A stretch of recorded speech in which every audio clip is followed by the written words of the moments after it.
A paz do Senhor ao povo de Deus, povo que está marchando para o céu. Glória a Deus. Glória a Deus por mais essa oportunidade, né, de estar aqui. Mais uma vez, convidando a todos os irmãos para neste domingo, já à tarde, né? Dia 23 de agosto de 2020. Estamos aqui, mais uma vez, com a lição 8. Estamos estudando as lições bíblicas da CPAD em uma edição especial que traz adultos e os jovens todos estudando a mesma lição devido à pandemia, e esta edição é do ano de 1993. A CPAD está editando novamente um comentário do pastor Eurico Baxter. Glória a Deus, né? Estou feliz com Jesus por essa oportunidade. E nós vamos estudar nesta tarde, nesse domingo, a lição 8. O título diz: As causas da desunião devem ser eliminadas, né? As causas da desunião devem ser eliminadas. Esse é o título da nossa lição. E hoje eu estou aqui com a companhia de um cafezinho. Gosto muito de café, né? Muito frio aqui em São Paulo. E nada como tomar um bom café, né? Um chá, um leite, para aqueles que gostam. Uma bebida, né, quente, né? Me entendam, né? O chá, me refiro ao chá, o leite, né? Café, nada de bebida alcoólica. Deus abençoe ao povo de Deus, o povo que está marchando para o céu. Estamos felizes, como eu disse, e vamos estudar esta lição tão importante, tão necessária, né, para as nossas vidas.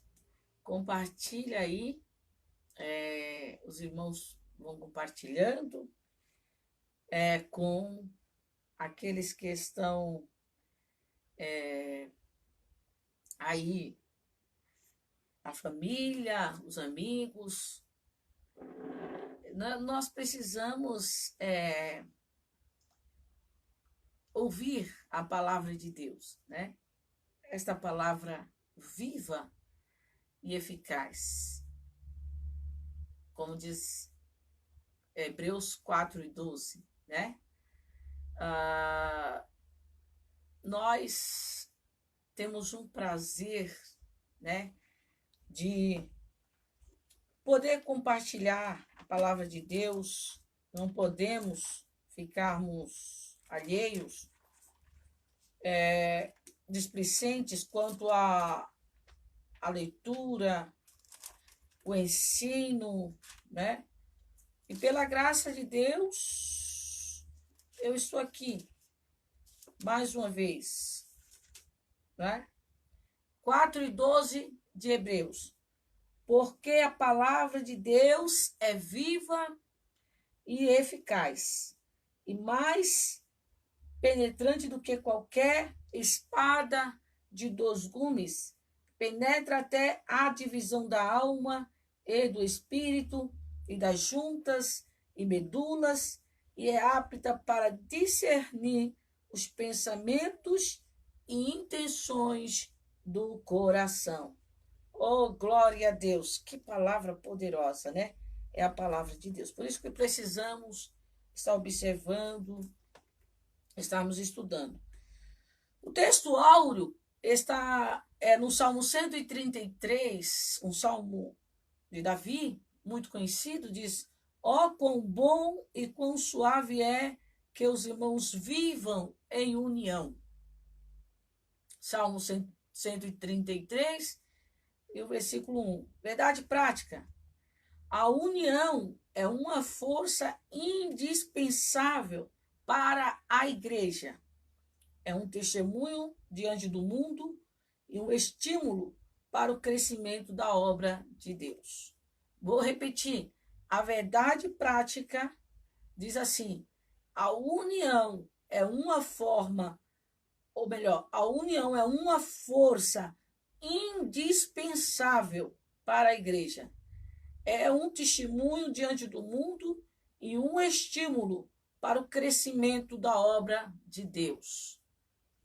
Não podemos, entender de outra maneira. A união ela é indispensável. Sem união não há vida, sem união não há bênção. E se faz necessário entender que Jesus veio, para fundar um povo, a igreja, o seu povo, o povo de Deus. Este povo é o corpo, o corpo de Cristo. Ele é a cabeça e ele veio trazer esta unidade necessária, Então, a igreja unida é um testemunho diante do mundo, É um testemunho e um estímulo para o crescimento da obra de Deus. Porque a desunião, que é o tema, as causas da desunião devem ser eliminadas, ela expulsa as bênçãos, de Deus, impede o crescimento, glória a Deus. E a união, o que a união faz? Estamos aqui falando que a união é o caminho para a comunhão e o amor. Glória a Deus. A união é o caminho para a comunhão e o amor. A união engrandece a igreja. A união é uma grande força. E o Espírito Santo opera a união perfeita. Glória a Deus. A leitura bíblica em classe está em Neemias, capítulo 5, os versículos 1. Depois nós vamos ler dos versículos 6 até o 12. Eu vou estar lendo. Neemias, capítulo 5, versículo 1. Foi, porém, grande o clamor do povo e de suas mulheres contra os judeus, seus irmãos. Versículo 6 agora, até o versículo 12. Ouvindo eu, pois, o seu clamor e essas palavras, muito me enfadei e considerei comigo mesmo no meu coração. Depois pelejei com os nobres e com os magistrados e disse-lhes: usura tomais cada um de seu irmão, e ajuntei contra eles um grande ajuntamento. E disse-lhes: nós resgatamos os judeus, nossos irmãos, que foram vendidos a gentes segundo nossas posses.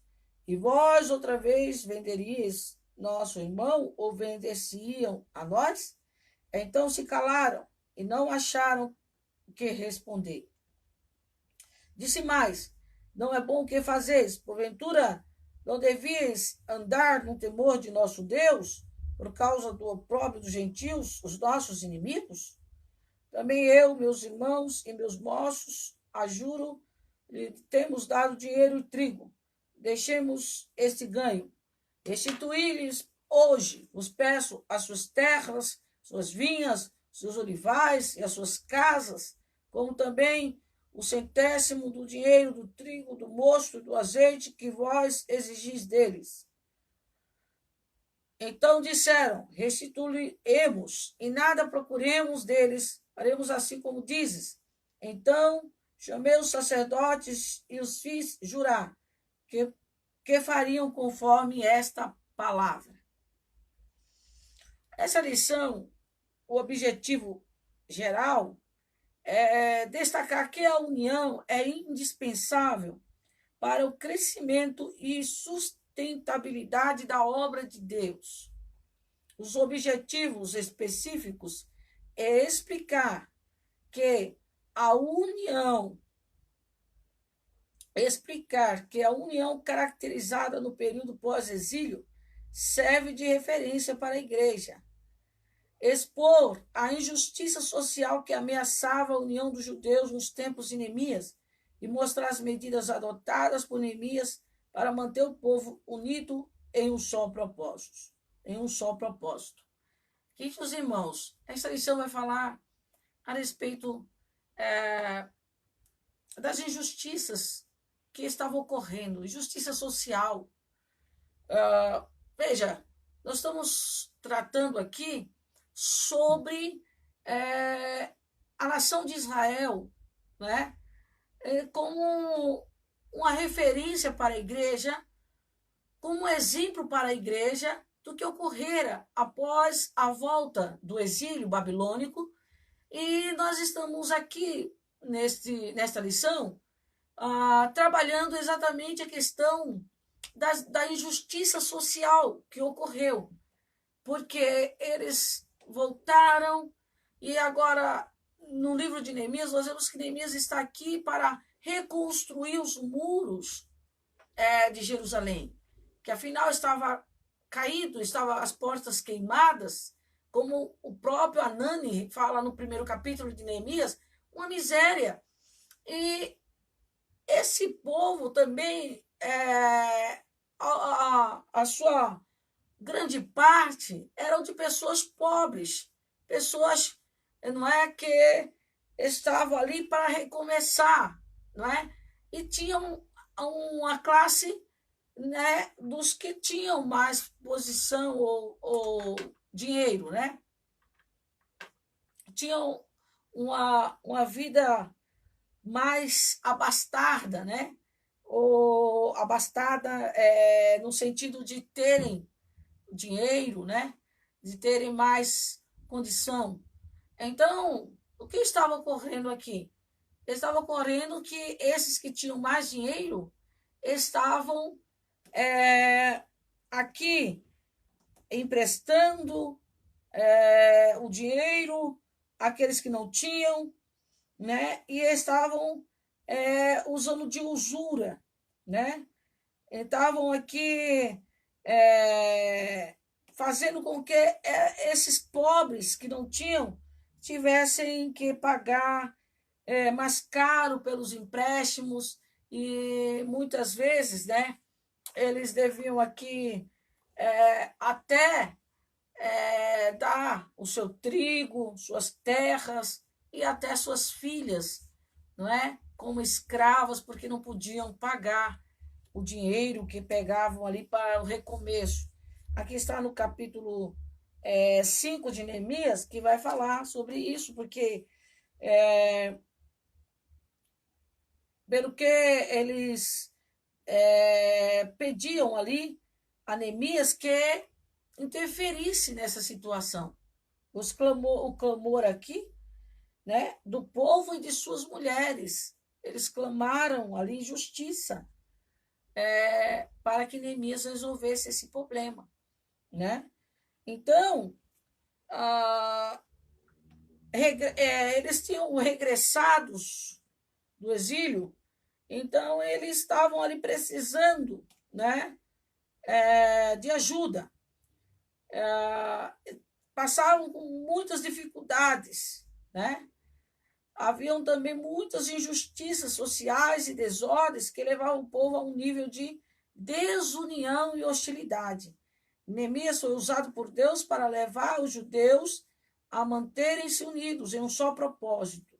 Semelhantemente, a igreja, nesses últimos dias, precisa de ministros que conduzam o rebanho do Senhor à união e uniformidade para que a obra de Deus seja edificada e muitas vidas possam ser salvas. Então, Neemias, ele vai resolver aqui, né?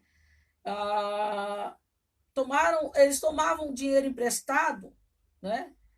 E agora deviam pagar com juros, né? Chamado aqui,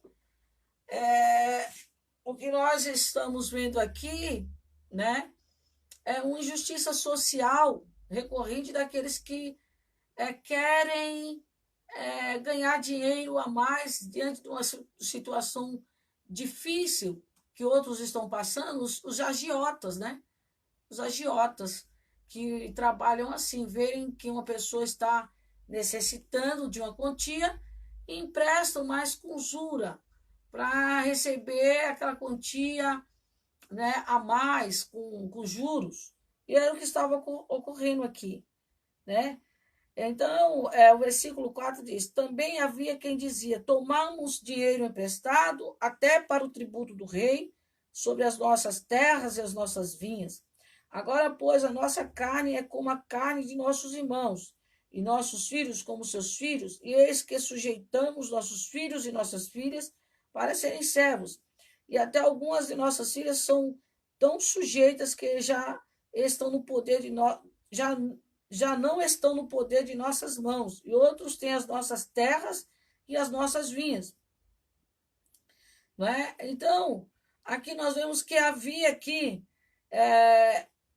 uma injustiça. Eles tinham tomado dinheiro emprestado, não é? E o clamor do povo, os ricos, oprimir os pobres, obrigando a penhorar suas propriedades para conseguirem dinheiro para comprar alimento.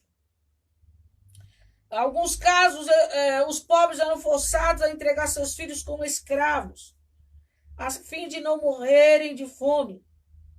Que coisa terrível, né? Que coisa terrível. O aproveitamento desses ricos, obrigando os pobres, né, a penhorar, caso não pudessem pagar o empréstimo, as suas terras eram confiscadas, eram tomadas, o seu trigo e até os seus filhos. E nós vemos que Neemias, ele, como diz o comentarista aqui, foi usado por Deus para levar os judeus a manterem-se unidos em um só propósito. Havia aqui uma desunião. Afinal, a terra, né, estava ali como já disse aqui o comentarista coloca, não era aquela terra que emanava leite e mel. Não encontraram mais, como chegaram após a saída do Egito, uma terra que tinha uvas, que tinha abastança ali de alimentos, mas eles chegaram agora após o exílio babilônico a uma terra que estava destruída. É um recomeço difícil, né? Um recomeço difícil é o que retrata o Salmo 126, que vai dizer que eles estavam voltando, né? Eles estavam voltando. E o salmista diz: quando o Senhor trouxe do cativeiro os que voltaram a Sião, estávamos com os que sonham. Então a nossa boca se encheu de riso e a nossa língua de cânticos. Então se dizia entre as nações: grandes coisas fez o Senhor a estes. Grandes coisas fez o Senhor por nós, por isso estamos alegres. Não é? Faze-nos regressar outra vez do cativeiro, Senhor, como correntes do sul. Os que semeiam em lágrimas cegarão com alegria. Aquele que leva a preciosa semente, andando e chorando, voltará sem dúvida com alegria, trazendo consigo seus molhos. Era uma terra em que eles estavam semeando, em que eles estavam novamente regressando alegres, porque afinal estavam voltando para Sião, para Jerusalém.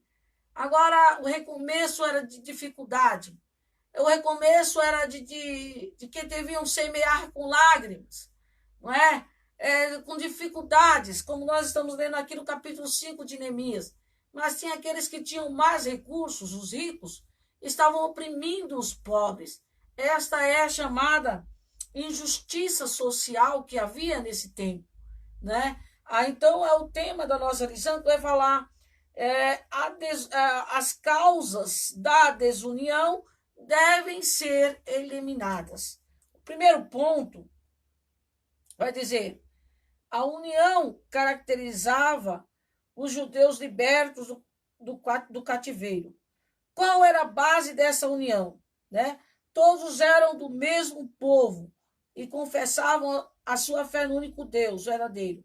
O altar havia sido renovado, o templo levantado e o culto a Deus restaurado, conforme os ritos da lei. Então, né, esta união devia existir entre eles. No entanto, estava aqui havendo uma hostilização, eles estavam hostilizando, né, os pobres. Os ricos estavam hostilizando os pobres, estavam se aproveitando do momento, né? Isso é muito triste. Então, nós vemos aqui que não pode ocorrer isso, né? Não pode. Nós precisamos entender, como eles mesmos disseram aqui para Neemias, né? O versículo 5 do capítulo 5 de Neemias. Agora, pois, a nossa carne é como a carne de nossos irmãos, os nossos filhos como seus filhos, né? Somos um só povo. Por que há esta diferença, né? Esta opressão por parte daqueles que têm mais dinheiro, né? Que deviam ali, né, ajudar. E Neemias disse: não é bom o que fazeis. Porventura não devias andar no temor do nosso Deus por causa do povo dos gentios, nossos inimigos? Até Neemias confessa no versículo 10 que também eu, meus irmãos e meus moços, a juro lhe temos dado dinheiro e trigo. Até Neemias estava agindo dessa maneira, gente. Que coisa triste, né? Estava ali emprestando dinheiro, mas a juros. Né? Como eu disse, eram agiotas. Né? E diz ele: deixemos este ganho. Restitui-lhes hoje vos peço as suas terras, suas vinhas, seus olivais, e suas casas, como também o centésimo do dinheiro do trigo, do moço e do azeite que vós exigis deles. Então eles entraram ali em concordância e eliminaram as causas da desunião. Então o ponto central é: Cristo derrubou o muro da separação que havia entre gentios e judeus, tornando-os uma verdadeira família de Deus. Nós somos o povo de Deus, não é? Nós devemos considerar que a união entre os judeus simboliza a união que deve haver na igreja de Deus. Nós devemos ser um povo unido, né? Havia a oposição dos inimigos externos, como vamos estudar na lição 9. Havia oposição, havia dificuldades externas, mas também havia interna, que era esse grupo de pessoas que estavam aqui emprestando dinheiro a juros para os mais pobres, e quando eles não podiam pagar, levavam suas terras, tomavam suas terras, seus trigos, os trigos, né? Os filhos. Então, Deus condena essa prática, né? Lá em Levítico, capítulo 25, o Senhor, ele é claro na sua lei que ele vai dizer que não pode ocorrer isso, né? capítulo 25 de Levítico, e o versículo 36, o Senhor já tinha dado essas leis para Moisés, porque o Senhor é o Deus do órfão, da viúva, do pobre, né? Então diz assim, 25 e 36. Não tomarás dele usura nem ganho, mas do teu Deus terás temor, para que teu irmão viva contigo, né? O 37, versículo 37. Não lhe darás teu dinheiro com usura, nem darás o teu manjar por interesse. Eu sou o Senhor vosso Deus, que vos tirei da terra do Egito, para vos dar a terra de Canaã, para ser vosso Deus, né? Quando também teu irmão empobrecer, estando ele contigo, e se vender a ti, não farás serviço de escravo, né? Então Deus estava aqui já dando a Moisés essas leis, porque o Senhor é um Deus justo, um Deus que ama a todos, né? Ama a todos, e ele faz questão de dizer que é o Deus do órfão e da viúva. Lá no livro de Êxodo também, nós temos uma referência muito importante, capítulo 22 de Êxodo, e o versículo 25 diz assim: se emprestares dinheiro ao meu povo, ao pobre que está contigo, não te haverás com ele como um usurário. Não lhe imporás usura, né? Aqui no versículo 24 de Êxodo, e a minha ira se acenderá e vos matarei a espada, e vossas mulheres ficarão viúvas, os vossos filhos órfãos. Se emprestares dinheiro ao meu povo, ao pobre que está contigo, não te haverás com ele como usurário, não lhe imporás usura. Então, Deus revela que está atento às circunstâncias difíceis das viúvas, dos pobres, dos menos favorecidos, e que se compadece deles. Também está lá em Deuteronômio 23, né? O Senhor falando. E 19 diz assim: a teu irmão não emprestarás a usura, nem a usura de dinheiro, nem a usura de comida, nem a usura de qualquer coisa que se empreste à usura. É importante nós falarmos sobre isso, porque o Senhor não quer que haja avareza, né? Esta é a palavra, que é o apego exagerado, né, ao dinheiro, né? É o amor ao dinheiro que muitas vezes faz com que haja injustiça, né, de muitas maneiras. A Bíblia diz que o amor ao dinheiro é a raiz de todos os males, não é? E nessa lição nós estamos falando sobre dinheiro, porque sobre injustiça, sobre desunião, que vem a partir, não é, da avareza, do dinheiro, né? Nós não podemos jamais pensarmos do que a igreja, o povo de Deus, né, que está marchando para o céu, tenha que levar vantagem em cima, né, da dificuldade que alguém possa estar passando, né? O versículo, capítulo 22 de Êxodo, versículo 22, diz assim: a nenhuma viúva nem órfão afligireis, né? Então Deus está atento, né? Deus proíbe a cobrança de juros. Usura é juros, né? Aqueles que emprestassem aos necessitados, visando atender suas necessidades básicas, como eu já li Levítico, capítulo 25, versículo 25, 35, 39, por diante, Deus queria evitar que os pobres fossem explorados pelos ricos. Esta lei, no entanto, não proibia o empréstimo de dinheiro com juros razoáveis aos não israelitas, com propósitos comerciais. Aqui nós estamos falando dos israelitas, está falando quando os israelitas emprestassem a outras nações. Mas o ponto aqui é que Deus não queria e não quer que ocorresse o empréstimo de dinheiro, não é, aos pobres e necessitados com usura, com juros, os agiotas, né? Isso não pode acontecer. Isso não pode ocorrer. Então, essa desunião, ela vem, né, causar problemas para um recomeço daquele povo que estava voltando do cativeiro babilônico. Como é que eles iam recomeçar? Né, se já estavam sendo explorados. E eles clamam. Aqui Neemias vai falar que eles clamam, né?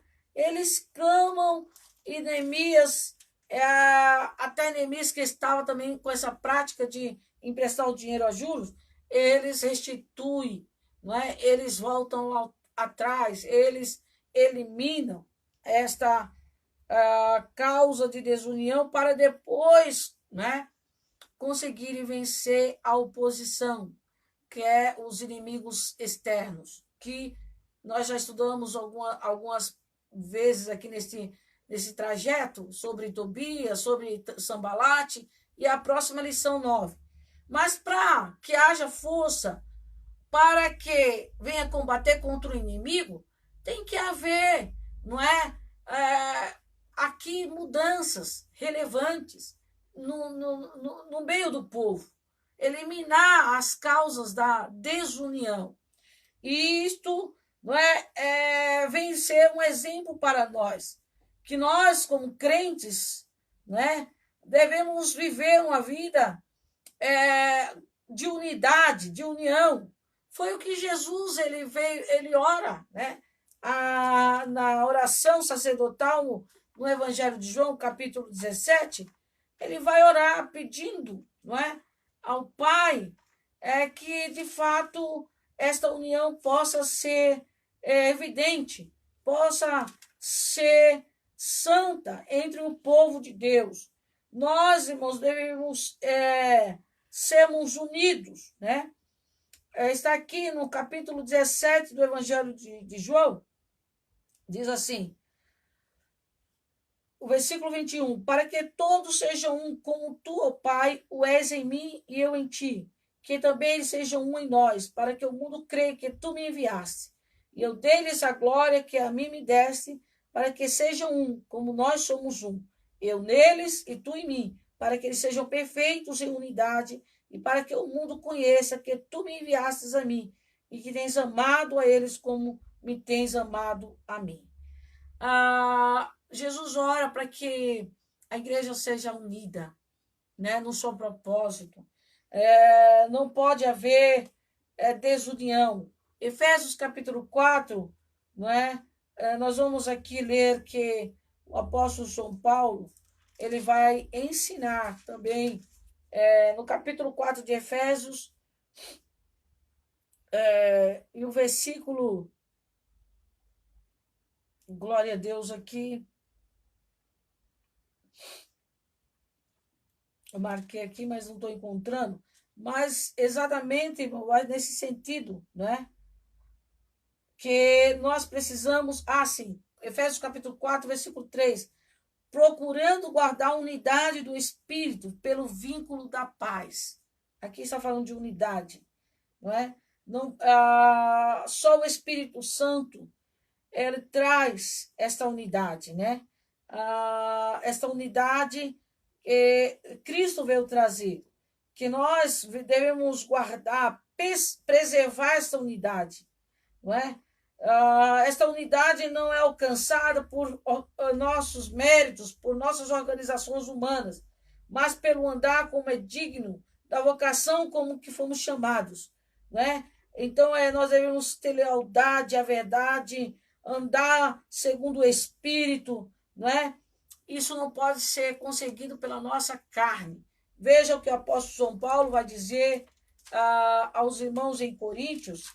Ele, na verdade, ele vai está aqui chamando a atenção dos irmãos em Coríntios, 1 Coríntios capítulo 3, ele vai falar sobre as divisões que havia na igreja de Coríntios, que diz assim: e eu, irmãos, não vos pude falar como a espirituais, mas como a carnais, como a meninos em Cristo, né?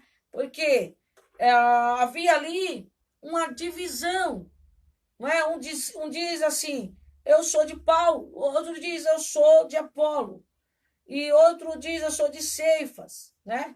Aí ele vai dizer, e quem é Apolo, né? Mas quem é Paulo e quem é Apolo, né? Se não ministros pelos quais cresces e conforme o que o Senhor deu a cada um. Eu plantei, Apolo regou, mas Deus deu o crescimento. O apóstolo São Paulo vai falar àqueles irmãos lá sobre a carnalidade, irmãos.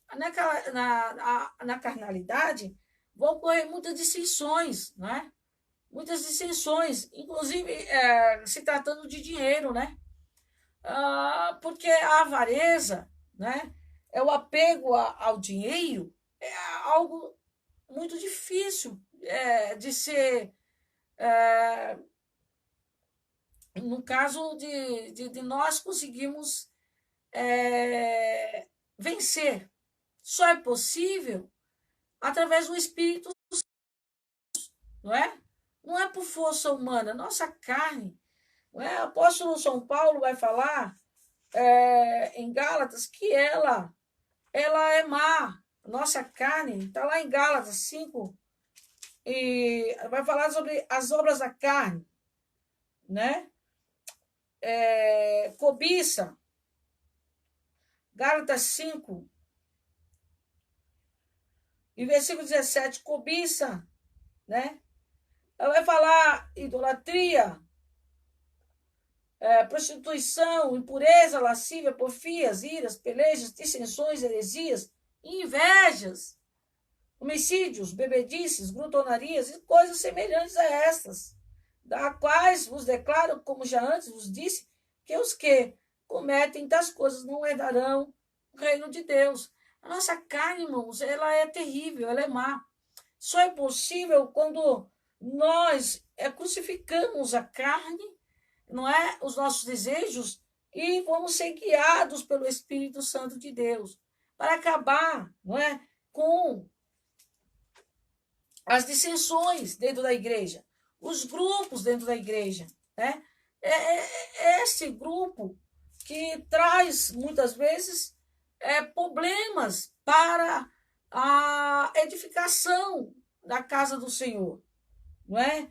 Então, quando Paulo diz para esses irmãos que não podiam falar como a espirituais, ele está dizendo, vocês são carnais, são meninos ainda, né? Porque estão causando divisões, e é o que está ocorrendo, né? Em muitos lugares, que a idolatria, o entendimento de adoração que muitos estão tendo é baseado em pessoas, o cantor, a cantora, o pregador. E isso, irmão, está trazendo grupos, dissensões dentro da igreja. O Espírito Santo não está tendo a primazia, né? Para que nós sejamos corroborados, confirmados em poder no nosso culto a Deus, não é? Irmãos, como disse, a nossa carne, ela é má, ela cobiça, ela quer, né, os desejos desse mundo. Os desejos desse mundo. Então, aqui a nação de Israel ela é um exemplo para nós, né? E como nós estamos aprendendo. O apóstolo Tiago, na sua epístola, capítulo 3, ele vai falar, no capítulo 3, versículo 16, porque aonde a inveja e espírito faccioso, aí a perturbação e toda obra perversa. Que coisa, né? Que coisa, queridos irmãos. Ele vai dizer, no capítulo 4, já no versículo 3, pedis e não recebeis, porque pedis mal, para gastar em vossos deleites, né? Ah, muitos têm uma amarga inveja, né? E aí ambicionam o egoísmo, né? De quererem só para eles, né? As coisas desta terra, né? E acabam querendo pedir até a Deus, mas para os próprios deleites, para as suas próprias satisfações. E muitas vezes Deus não dá, ou melhor, Deus não dá. Porque aqui o versículo diz: pedis e não recebeis, porque pedis mal, para gastardes em vossos deleites. Não é? E nós vemos que a carta de Tiago, não é? Nós vemos que Deus vai ensinar qual é a religião perfeita para com Deus. É aquela que nós vamos assistir o órfão e a viúva, né? Nós vamos assistir, está aqui Tiago, capítulo 1, e o versículo 27, a religião pura e imaculada para com Deus, o Pai é esta: visitar os órfãos e as viúvas nas suas tribulações e guardáveis da corrupção do mundo. É cuidarmos de vidas, não é? É repartirmos uns com os outros, não é? É não termos o egoísmo, é andarmos em espírito para que nós venhamos carregar as cargas daqueles que estão precisando, não é? Nós precisamos ter esse entendimento.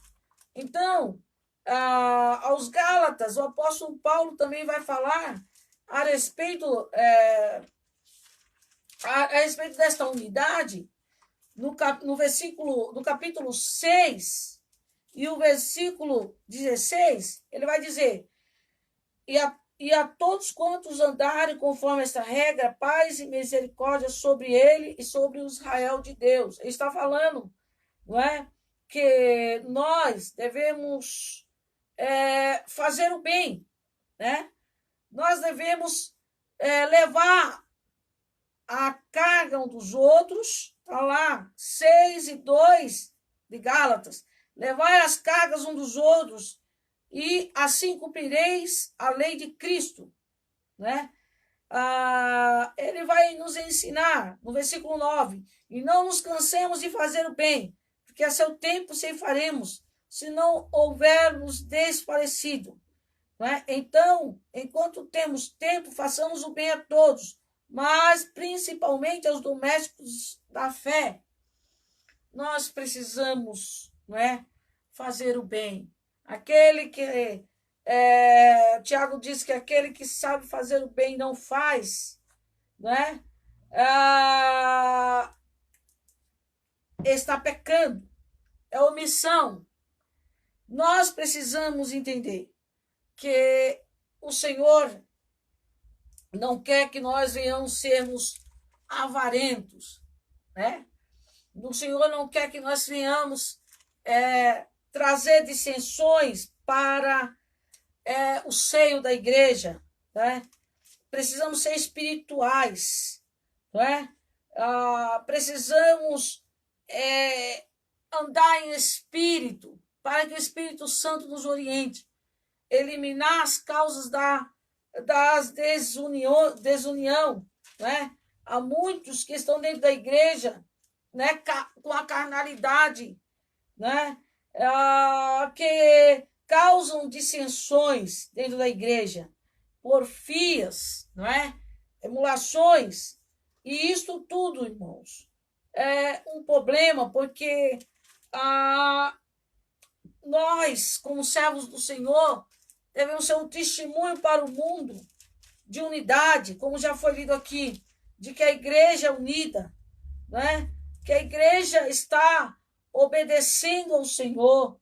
E quando nós estamos desunidos, o povo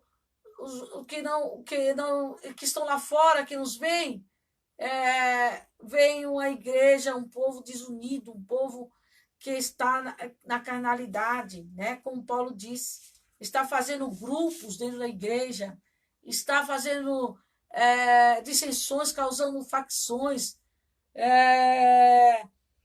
Nós devemos, Paulo aqui escrevendo a Efésios, diz assim, no versículo, capítulo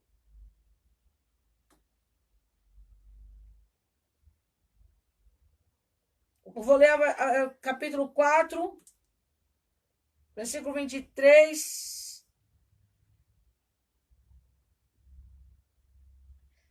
em diante. E vos renoveis no espírito do vosso sentido, e vos revistais do novo homem, que segundo Deus é criado em verdadeira justiça e santidade.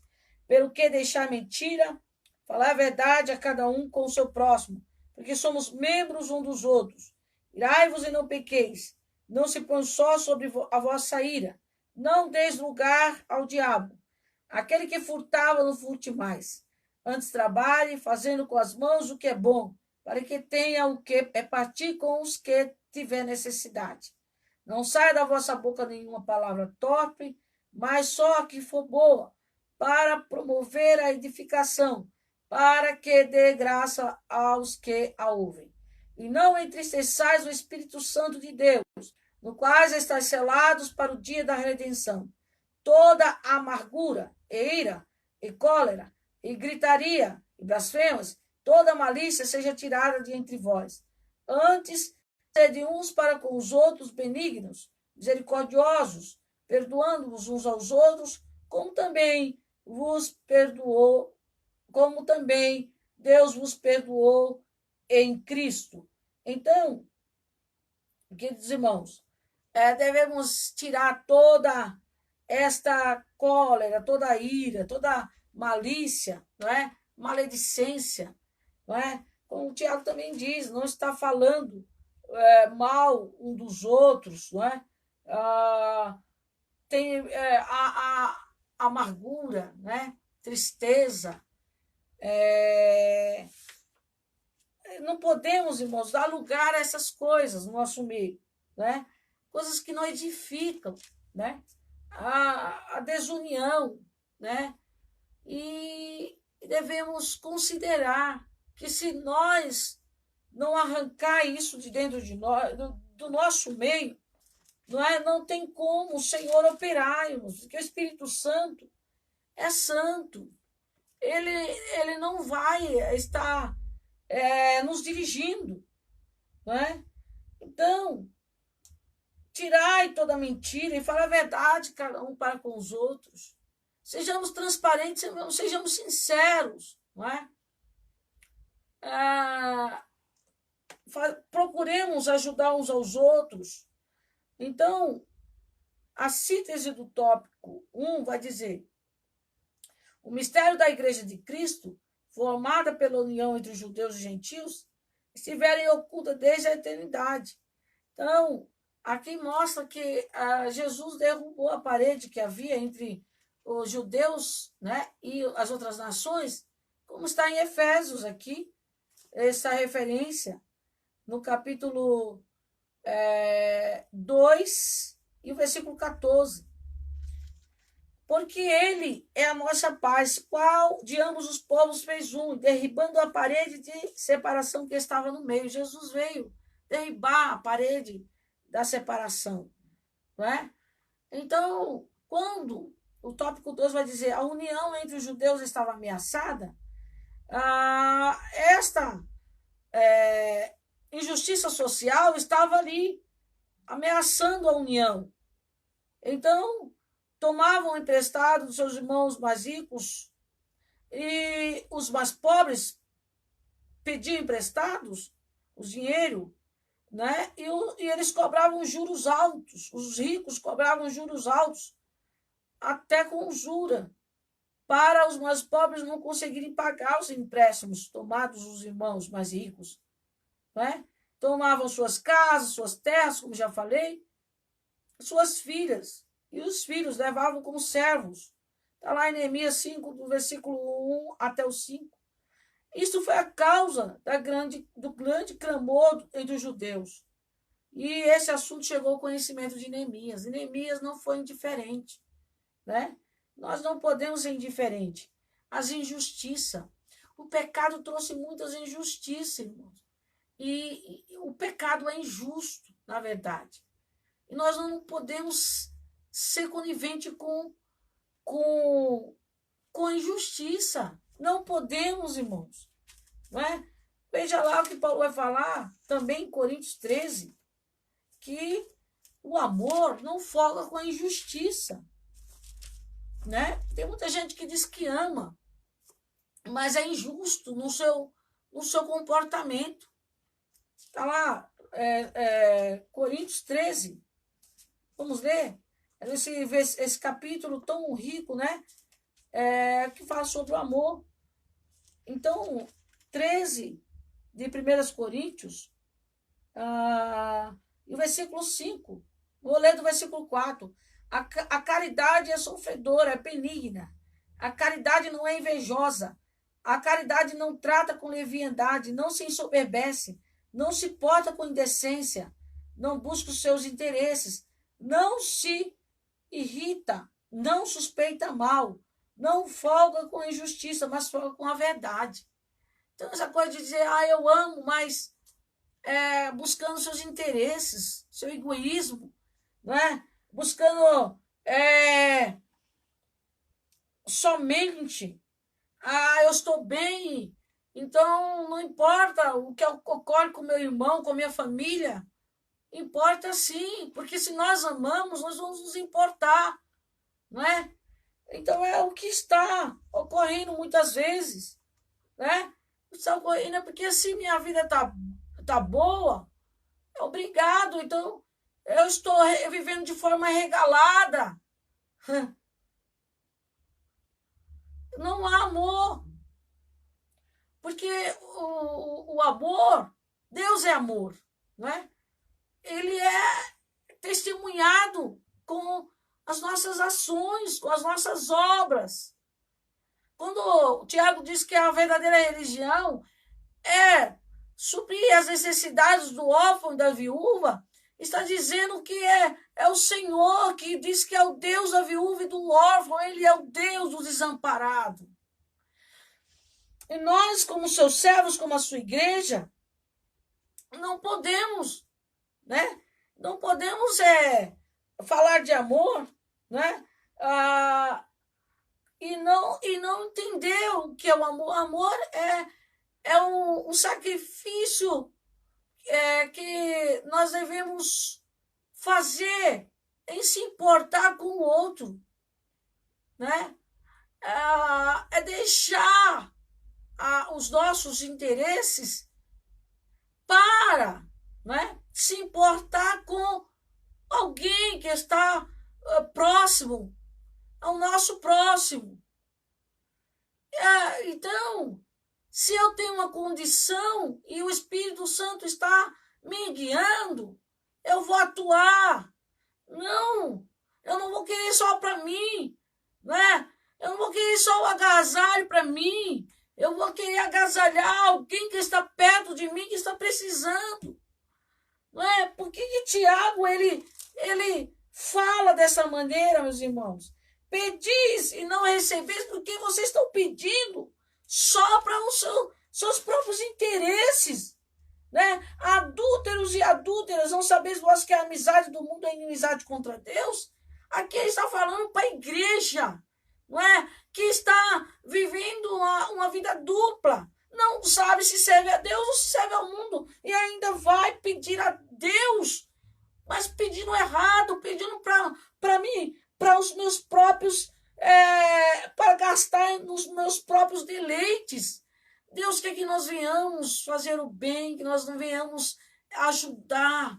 A igreja do Senhor, ela tem essa missão de unidade, de ajudar socialmente, né? Como Tiago diz que a fé sem as obras ela é morta, não é? Ele fala sobre isso. Ele vai falar, capítulo 2 de Tiago. Meus irmãos, versículo 14. Que aproveita se alguém disser que tem fé e não tiver as obras? Porventura a fé pode salvá-lo? E se o irmão ou a irmã estiverem nus e tiverem falta de mantimento cotidiano? Se algum de vós lhe disser, ide em paz, aquentai-vos e fartai-vos e não derdes as coisas necessárias para o corpo, que proveito dirá daí?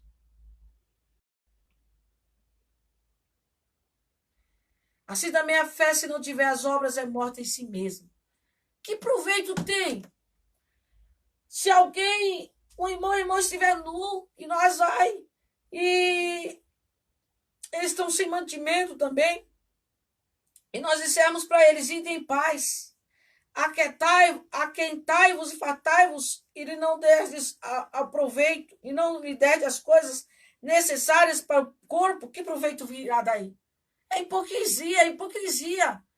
Esta ação é nossa, é ação social nossa. E nós não podemos dar o pior, não, porque se é uma questão social, às vezes queremos dar o arroz de terceira, a blusa rasgada, nós devemos dar o melhor, nós devemos se portar com dignidade, não é? Abraão, lá em Hebreus, lá, vai falar que nós devemos ser hospitaleiros, né? Hospitaleiros nesse contexto que estou tratando, é cuidarmos uns dos outros. Ele estava ali esperando a promessa e 3 anjos vai visitar ele, ele não sabia nem que era anjo, mas ele agiu de forma hospitaleira, né? É um bom tratamento, não é? Aqueles anjos e o Senhor ali ratifica a promessa, dizendo a ele que esses dias a promessa ia ser cumprida. Hebreus capítulo 13, né? Permaneça a caridade fraternal. Não vos esqueçais da hospitalidade, porque por ela alguns, não sabendo, hospedaram anjos. Referência a Abraão, né? Lembrai-vos dos presos como se estivessem presos com eles e dos maltratados, como sendo uns vós mesmos também no corpo. Isso aí, nós sentimos a necessidade do outro, como eu disse, esse é amor, não é? Amor, se importar com o próximo. Então, essas causas da desunião precisam ser eliminadas para que haja crescimento, não é? Na casa do Senhor. Tópico 2, a síntese vai dizer: a injustiça social era uma expressão da falta de amor dos mais ricos para com os mais pobres.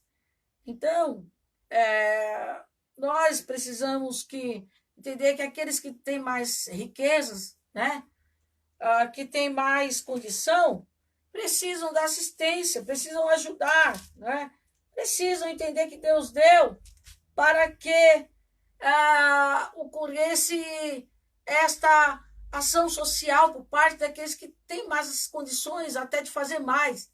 Veja o que Tiago fala no capítulo 5, vai falar da condenação dos ricos opressores. Eia, pois agora vós ricos, chorai e pranteai por vossas misérias, que sobre vós hão de vir. As vossas riquezas estão apodrecidas, e as vossas vestes estão comidas da traça. O vosso ouro e a vossa prata se enferrujaram, e a sua ferrugem dará testemunho contra vós, e comerá como fogo a vossa carne. Entourastes para os últimos dias. Eis que o salário dos trabalhadores que ceifaram as vossas terras, e que por vós foi diminuído, clama. E os clamores dos que ceifaram entraram nos ouvidos do Senhor dos Exércitos. Né? Deliciosamente vivesse sobre a terra, e vos deleitasses, e cevasse o vosso coração como no dia de matança. Condenasses e matasse o justo, ele não vos resistiu. Que palavra, né? A Bíblia ensina que todos os ricos, a Bíblia não ensina que todos os ímpios são ímpios, né? Mas aqui nesse contexto, ela está falando que esses ricos aqui estavam, né, ali atuando de forma contrária aos mandamentos de Deus, né? Estavam ali oprimindo os pobres. Eles, aqui está dizendo a condenação dos ricos opressores. Então, Tiago vai dizer que os clamores dos que ceifaram entraram nos ouvidos do Senhor dos Exércitos. Olha aí, irmão. assim como o povo clamou a Neemias, né? Tiago está falando disso, que os clamores, né, dos que ceifaram, dos trabalhadores, dos pobres, entraram nos ouvidos. Olha que palavra! Entraram nos ouvidos do Senhor dos Exércitos. Meu Deus! Deus repudia isto, né? Os ricos opressores. Não está dizendo que todo rico é assim, né? Aqui tem uma ressalva. Mas muitos que têm riquezas oprimem os pobres, os trabalhadores, não pagam justamente. Era esse contexto aqui. Tenhamos cuidado, Igreja do Senhor, se comportemos diferente. Patrão, crente, patroa, crente, não é? Não oprima o seu trabalhador, o seu servo, né? Mas seja justo, porque o Senhor ele está atento. O ponto 3, né? Neemias soluciona o problema, né? Ele convoca todos, inclusive ele, para que possam restituir aqueles que tiveram seus dinheiros ali tomados, né? E suas terras, seu trigo. Que nós possamos, né, líderes, pastores, não sejam indiferentes, ensine a doutrina, né, a bíblica, o que o Senhor quer de cada um de nós. Né? Diz aqui o comentário do pastor. Né? Semelhantemente, a igreja, nesses últimos dias, precisa de ministros que conduzam o rebanho do Senhor, a união e uniformidade, para que a obra de Deus seja edificada e muitas vidas possam ser salvas. Né? A igreja precisa de Neemias, que sejam homens que atendam o clamor e falem através da palavra de Deus. Então, assim, do tópico 3, a convocação de Neemias para a conciliação. E o 4º ponto, para nós encerrarmos, diz assim, a paz voltou a reinar entre os judeus. Né? Surgindo um problema entre os irmãos, deve logo ser tratado com muita diligência. Né? Quando o líder do povo for ignorante, desinteressado ou negligente, o resultado poderá vir a ser uma contaminação grave. Então, não pode haver indiferença aos assuntos necessários, aos ministros, aos pastores que estiverem, né, ali diante do rebanho, ensinar, né, quais sejam esses pontos essenciais da palavra de Deus. Deus, ele repudia tais práticas, não é? Aqueles que escravizam o pobre, aquele que é injusto socialmente. Então, a paz voltou a reinar, foi resolvido o problema, né? E esses problemas devem ser tratados. A desunião representa uma obra da carne, como eu já disse, está lá em Gálatas, capítulo 5, e os versículos 19 e 20, né? E essas coisas entristecem o Espírito Santo. Efésios 4 e 30, também, como eu já li. A desunião destrói a comunhão e o amor entre os irmãos, coisa tão preciosa na igreja. Andai em amor, como também Cristo vos amou, Efésios 5 e 2.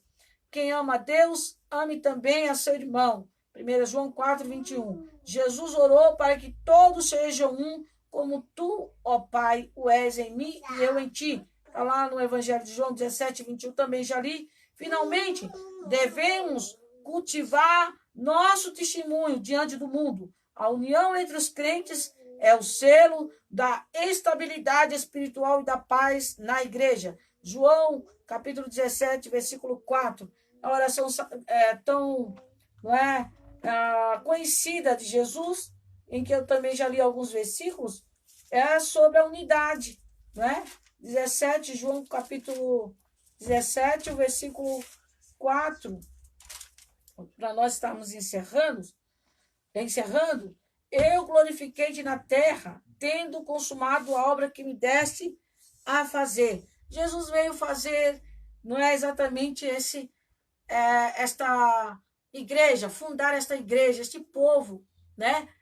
Unido, este povo que, como ele mesmo disse, né, aos primeiros ali, seus discípulos ficar em Jerusalém até que do alto sejais revestidos de poder. E eles perseveravam juntos até que foram revestidos de poder no dia de Pentecostes, Atos capítulo 2. Esta unidade, esta perseverança é que nós devemos manter para dar testemunho ao mundo de que somos um povo unido. E aí o que ocorre é o que o salmista traz com tanta propriedade no Salmo 133, falando da unidade. O que ocorre na unidade? Ocorre a bênção e a vida. O Senhor ordena a bênção e a vida. Ó, quão bom e quão suave é que os irmãos vivam em união. É como óleo precioso sobre a cabeça, que desce sobre a barba de Arão, e que desce sobre a orla das suas vestes, como o orvalho do Hermon, que desce sobre os montes de Sião. Porque ali o Senhor ordena a bênção e a vida para sempre. Glória a Deus. Aqui o salmista está cantando, né?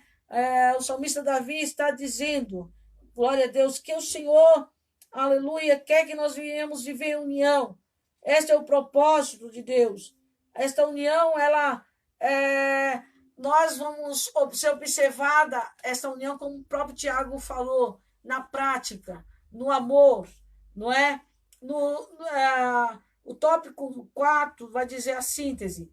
A paz foi mantida porque Neemias enfrentou os problemas com humildade, imparcialidade e com sabedoria de Deus. Tiago também diz que nós devemos buscar a sabedoria de Deus, não é? Porque é essa sabedoria que nos conduzirá a uma ação efetiva com base, não é, no amor. O amor, como fala lá em 1 Coríntios 13, ele não busca seus próprios interesses. Ele não foca com a injustiça, mas foca com a verdade. Ele busca, na prática, como Tiago ensina, não é, atender às necessidades daqueles que estão precisando. Como era a igreja primitiva? A igreja primitiva tinha todos em comum, não havia necessitado entre eles. É esse o modelo que o Senhor quer. Mas porque eles obedeceram a Jesus e estavam unidos, ficaram em Jerusalém para serem revestidos. É o Espírito Santo, não é, que opera esta união perfeita. Sem o Espírito Santo não tem como. Não tem como, porque a nossa carne, ela é egoísta, ela é má. Então, o Espírito Santo opera a união perfeita. Efésios 4, de 1, 4 do... Efésios capítulo 4, do versículo 1 ao 16. Nós devemos ser cheios do Espírito Santo para que o Espírito Santo opere essa união.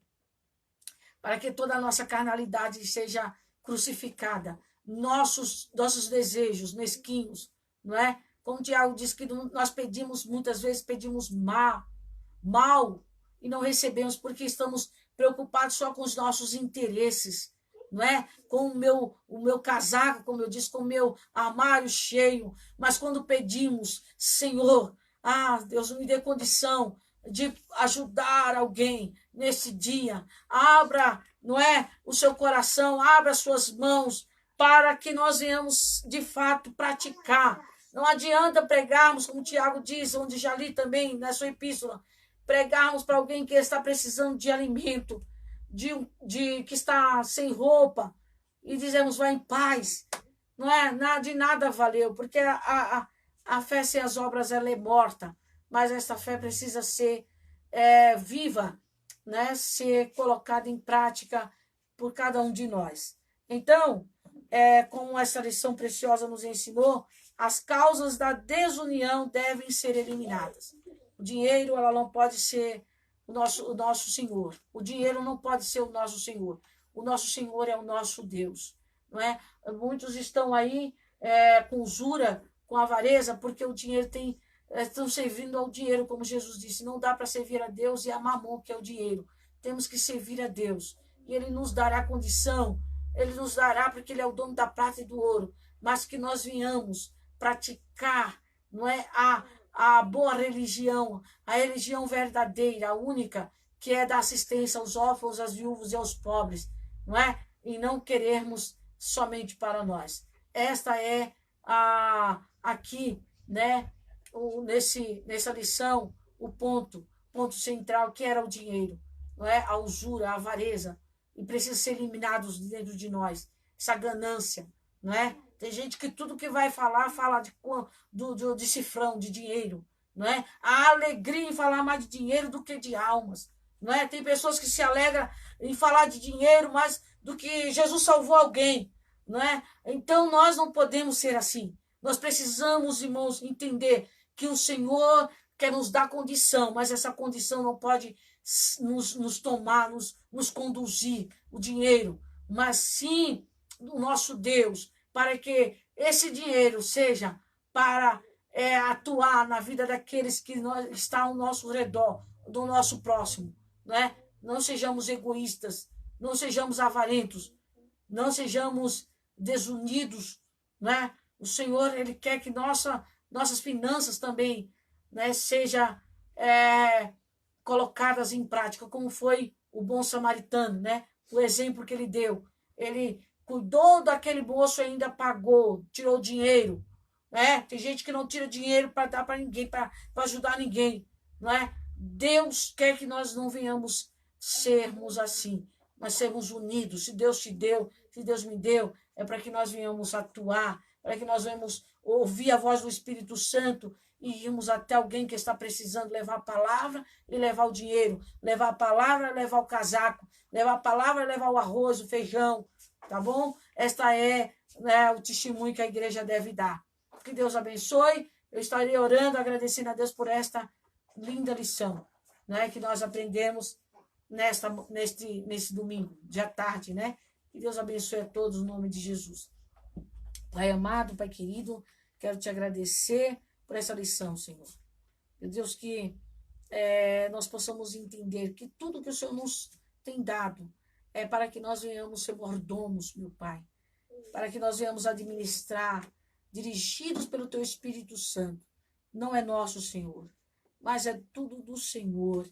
As nossas finanças, as nossas vidas, a nossa família, e que o Senhor, que o Teu Espírito Santo tenha liberdade para dirigir a cada um de nós, em nome de Jesus. Amém.